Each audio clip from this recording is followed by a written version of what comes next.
Hi friends, ఇవాళ వీడియోలో నేను మీకు మొబైల్కి రిలేటెడ్ ప్లస్ ఇంటర్నెట్కి రిలేటెడ్ మీకు డే టు డే లైఫ్ యూసేజ్లో యూజ్ అయ్యే కొన్ని మంచి ట్రిక్స్ చెప్తాను. అవి ఏంటి అనేది తెలుసుకోవడానికి వీడియో ఎండింగ్ వరకు చూడండి. సో దీనిలో ఫస్ట్ ట్రిక్ వచ్చేసి మనం మొబైల్ అడిక్షన్ అని చెప్పేసుకోవచ్చు. మనలో చాలామందికి రాత్రి మొబైల్ చూడండి నిద్ర రాదు. అంటే మొబైల్లో రీల్సో షార్ట్సో చూసుకుంటూ నిద్రపోతూ ఉంటారు. అయితే అలా నిద్రపోవడానికి మొబైల్ని యూజ్ చేసేటప్పుడు సడన్గా ఏదైనా వీడియో అనేది ఎక్కువ బ్రైట్నెస్ తోటి వచ్చింది అనుకోండి. సో మరి అంత కష్టపడి మనం నిద్రపోవడానికి ట్రై చేసే శ్రమంతా వృధా అయిపోద్ది కదా. సో అలా మీరు ఏ వీడియో చూసినా సరే, అంటే బ్రైట్నెస్ ఎక్కువ ఉన్న వీడియో అయినా సరే, బ్రైట్నెస్ తక్కువ ఉన్న వీడియో అయినా సరే, మిమ్మల్ని డిస్టర్బ్ చేయొద్దు అని అనుకున్నప్పుడు మొబైల్లో బ్యాటరీ సేవర్ అని చెప్పేసి ఒక ఆప్షన్ ఉంటుంది చూసారా, దాన్ని ఎనేబుల్ చేసుకోండి. ఐఫోన్లో కూడా మనకు ఈ ఆప్షన్ ఉంటుంది. దాన్ని ఎనేబుల్ చేసుకున్నారనుకోండి, ఇక మీకు ఎటువంటి బ్రైట్నెస్ ఉన్న వీడియో వచ్చినా సరే, మీరు ఎంత బ్రైట్నెస్ అయితే సెట్ చేసుకున్నారో అదే బ్రైట్నెస్లో కనిపిస్తుంది. కాబట్టి మీ నిద్ర అనేది డిస్టర్బెన్స్ కాదు. అయితే ఫ్రెండ్స్, మరి మీలో ఎంతమంది రాత్రి మొబైల్ చూసుకుంటూ నిద్రపోతారు అనేది కింద కామెంట్లో రాయండి. సెకండ్ ట్రిక్ కూడా చాలా యూస్ఫుల్ ఉంటుంది. ఎక్కువగా మూవీస్ చూసే వాళ్ళకి ఈ ట్రిక్ అనేది నచ్చుద్ది. రీసెంట్గా నేను కూడా హిట్ 3 మూవీ చూడడానికి థియేటర్కి వెళ్ళినప్పుడు నా పక్క సీట్లో ఇద్దరు కపుల్స్ కూర్చున్నారు. వాళ్ళకు ఒక పాప ఉంది. సో వాళ్ళు ఏం చేశారు, ఆ పాపని ఒళ్ళో పెట్టుకొని చూస్తున్నారు. సో ఇలా మీరు కూడా కపుల్, మీకు కూడా పిల్లలు ఉన్నారు, మీరు కంఫర్ట్గా మూవీ చూడాలనుకున్నప్పుడు సినిమా టికెట్లు బుక్ చేసుకునేటప్పుడు పక్కవి కాకుండా మధ్యలో ఒక సీట్ గ్యాప్ ఇచ్చి బుక్ చేసుకోండి. అటువంటిప్పుడు మీ పిల్లల్ని నాలో కూర్చోబెట్టచ్చు. అయితే ఈ ట్రిక్ అనేది 100% పనిచేస్తాయని కాదు, మ్యాక్సిమం పనిచేయడానికి అవకాశాలు ఉన్నాయి. ఎందుకంటే ఎవరైనా మూవీస్కి వెళ్ళేటప్పుడు సింగిల్గా వెళ్ళడానికి ఇష్టపడరు. కపుల్స్ తోటో లేకపోతే లవర్సో లేకపోతే ఫ్రెండ్స్ వెళ్తూ ఉంటారు. కాబట్టి మధ్యలో ఉన్న ఒక సింగిల్ సీట్ని బుక్ చేయరు. వాళ్ళు ఏంటి, పక్కకున్న 4-5 సీట్లు 2 సీట్లు బుక్ చేయడానికి ఇష్టపడుతూ ఉంటారు. కాబట్టి ఈ మధ్యలో సీట్ అనేది అలానే మిగిలిపోయే అవకాశాలు ఉన్నాయి. సో అటువంటిప్పుడు మీ బాబునో లేకపోతే బేబీనో దానిలో కూర్చోబెట్టి మీ సినిమాని అయితే ఎంజాయ్ చేయొచ్చు. ఒకవేళ మధ్యలో సీటు వేరే వాళ్ళు బుక్ చేసుకున్నా సరే, వాళ్ళని రిక్వెస్ట్ చేసి వాళ్ళని పక్క సీట్లోకి వెళ్ళమని మళ్ళీ మీరు ఇద్దరు ఇక్కడ కూర్చోవచ్చు. మాక్సిమం టైమ్స్ అయితే ఈ ట్రిక్ అనేది వర్క్ అవుద్ది. థర్డ్ ట్రిక్ వచ్చేసి, మీకు ఇన్స్టాగ్రామ్లో మీ గర్ల్ ఫ్రెండో లేకపోతే మీ వైఫో ఒక మెసేజ్ పంపించారు, దాన్ని మీరు భద్రంగా సేవ్ చేసి దాచిపెట్టుకోవాలనుకుంటున్నారు అనుకోండి.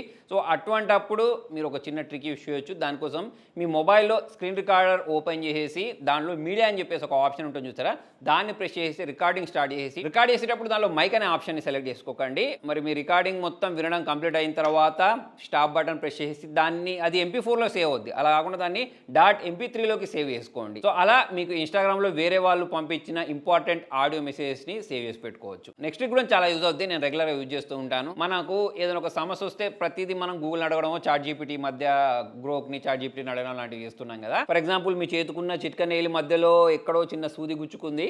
సో మరి దాని కారణంగా అక్కడ ఏదో చిన్న బబుల్ లాంటిది వచ్చింది. సో దాని గురించి మీరు గూగుల్ని కానీ ChatGPTని కానీ అడిగారనుకోండి, మీకు దెబ్బ క్యాన్సర్ వచ్చిందని చెప్తుంది అది. సో అలాంటి ఇన్సిడెంట్స్ మీకు ఎదురైనప్పుడు దానికి సంబంధించిన ఆన్సర్స్ అనేవి మీకు కావాలనుకోండి, మీరు మీ ప్రాబ్లమ్ని గూగుల్లో సెర్చ్ చేసిన తర్వాత పక్కకు రెడిట్ అని చెప్పేసి సెర్చ్ చేశారనుకోండి, ఇటువంటి ప్రాబ్లమ్స్ ఉన్న వాళ్ళకి సంబంధించిన ఆన్సర్స్ అనేవి మీకు చాలా వస్తాయి. వాళ్ళు ఇదే సమస్య మీద డిస్కషన్ చేసిన పెద్ద థ్రెడ్స్ కూడా మీకు కనిపిస్తాయి. సో అక్కడ నుంచి మీ సమస్యకు మీరు వెంటనే ఆన్సర్ కనుక్కోవచ్చు. సో ఇటువంటి డిఫికల్ట్ క్వశ్చన్స్ ఉంటాయి సరే, వీటికి అక్యురేట్ ఆన్సర్ అనేది మీకు దొరికే ఛాన్సెస్ ఉన్నాయి. నాకు మాక్సిమం టైం మంచి ఆన్సర్స్ దొరికాయి. మరి మీరు కూడా ట్రై చేసి చూడండి.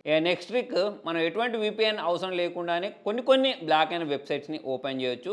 మనకు గూగుల్ క్రోమ్లోనే ఒక VPN ఉంటుంది. ఎటువంటి యాప్స్ ఇన్స్టాల్ చేసిన అవసరం లేదు. దీనికోసం మనం గూగుల్ క్రోమ్ ఓపెన్ చేసి సెట్టింగ్స్లోకి వెళ్ళిన తర్వాత అక్కడ ప్రైవసీ అండ్ సెక్యూరిటీ అని చెప్పేసి ఒక ఆప్షన్ ఉంటుంది. అందులో యూజ్ సెక్యూర్ DNS అని చెప్పేసి ఒక ఆప్షన్ ఉంటుంది చూస్తారా, దాంట్లో చూజ్ అనదర్ ప్రొవైడర్ అని చెప్పేసి ఆప్షన్ సెలెక్ట్ చేసుకొని అక్కడ మీకు క్లౌడ్ ఫ్లేర్ అని చెప్పేసి ఒక ఆప్షన్ ఉంటుంది. దాన్ని మీరు సెలెక్ట్ చేసుకున్నారనుకోండి, కొన్ని బ్లాక్ అయిన వెబ్సైట్ కూడా ఓపెన్ చేయడానికి ఈ ట్రిక్ యూజ్ అవుతుంది. దీంతో పాటు చాలా మంది కనుబొమ్మ వెబ్సైట్లో నుంచి కొన్ని మూవీస్ని డౌన్లోడ్ చేయడానికి ట్రై చేస్తూ ఉంటారు. కాకపోతే ఈ మధ్యకాలంలో డౌన్లోడ్ అవ్వట్లేదు. సో అటువంటి దాన్ని కూడా మీరు డౌన్లోడ్ చేసుకోవాలి అని అంటే, మీరు కోకో బ్రౌజర్ అని చెప్పేసి ఒక బ్రౌజర్ని డౌన్లోడ్ చేసుకుని ఈ కనుబొమ్మ వెబ్సైట్ని దానిలో ఓపెన్ చేసి మీకు ఏ మూవీ అయితే కావాలో దాన్ని ప్లే చేసిన తర్వాత పక్కకు మీకు డౌన్లోడ్ సింబల్ వస్తుంది. దాన్ని ప్రెస్ చేసి మీరు డౌన్లోడ్ చేసుకోవచ్చు. ఓన్లీ ఈ వెబ్సైటే కాదు, ఏ వెబ్సైట్లో నుంచి వీడియో డౌన్లోడ్ చేయాలన్నా సరే దీన్ని యూస్ చేయొచ్చు. నెక్స్ట్ ట్రిక్స్ వచ్చేసి నేను డే టు డే లైఫ్లో యూస్ చేస్తూ ఉంటాను. ఒకటి వచ్చేసి, బైక్కి సంబంధించిన టైర్ అనేది మనకు మార్చాలా లేకపోతే ఇంకా కొన్ని రోజులు నడుస్తుందా అనేది తెలుసుకోవచ్చు. దానికోసం మీకు టైర్ మధ్యలో ఒక చిన్న లైన్ ఉంటుంది చూసారా, ఆ లైన్ దగ్గర మీ దగ్గర ఒకవేళ 10 రూపీస్ కాయిన్ ఉంటే ఆ కాయిన్ని ఆ లైన్ మధ్యలో పెడితే ఆ గోల్డ్ కోటింగ్ అనేది దానిలో మునిగిపోయింది అనుకోండి ఆ లైన్ మధ్యలో. సో అటువంటిప్పుడు మీ టైర్ అనేది బాగానే ఉందని అర్థం, లేకపోతే టైర్ను మార్చాల్సిన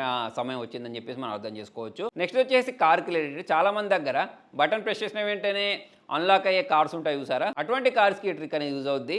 నెలగా మనకు ఆ కార్ని అన్లాక్ చేయాలి అని అంటే ఆ కీలో మనకు బ్యాటరీ ఉంటుంది. ఒకవేళ బ్యాటరీ అయిపోయింది అనుకోండి, కార్ అనేది అన్లాక్ అవ్వదు. సో అటువంటి పరిస్థితుల్లో మీరు మీ కార్ని స్టార్ట్ చేయాలి అని అంటే, కీనే గమనించినట్టయితే అక్కడ మీకు ఒక బటన్ ఉంటుంది, దాన్ని ప్రెస్ చేసి మీరు ఒక కీని బయటకు తీసి ఫస్ట్ కార్ డోర్ని లాక్ తీయొచ్చు. మరి బ్యాటరీ అయిపోయింది, కార్ ఎలా స్టార్ట్ అవుద్ది అని అంటే, మీరు అదే కీ తోటి పవర్ బటన్ ప్రెస్ చేశారనుకోండి మీ కార్ అనేది కూడా స్టార్ట్ అవుతుంది. మరి ట్రిక్ అనేది చాలా మందికి తెలియక కష్టాలు పడుతూ ఉంటారు. ఒకసారి మీరు ట్రై చేసి చూడండి, చాలా యూస్ఫుల్ అవుతుంది. మరి ఇవే కాకుండా చాలా రకాల సీక్రెట్ యాప్స్, సీక్రెట్ వెబ్సైట్స్ గురించి కూడా నాకు తెలుసు. మరి అవన్నీ మీకు తెలియాలి అని అంటే వెంటనే ఛానల్ని సబ్స్క్రైబ్ చేయండి. ఈ వీడియోని సాధ్యమైనంత వరకు షేర్ చేయండి, లైక్ చేయండి. Thank you.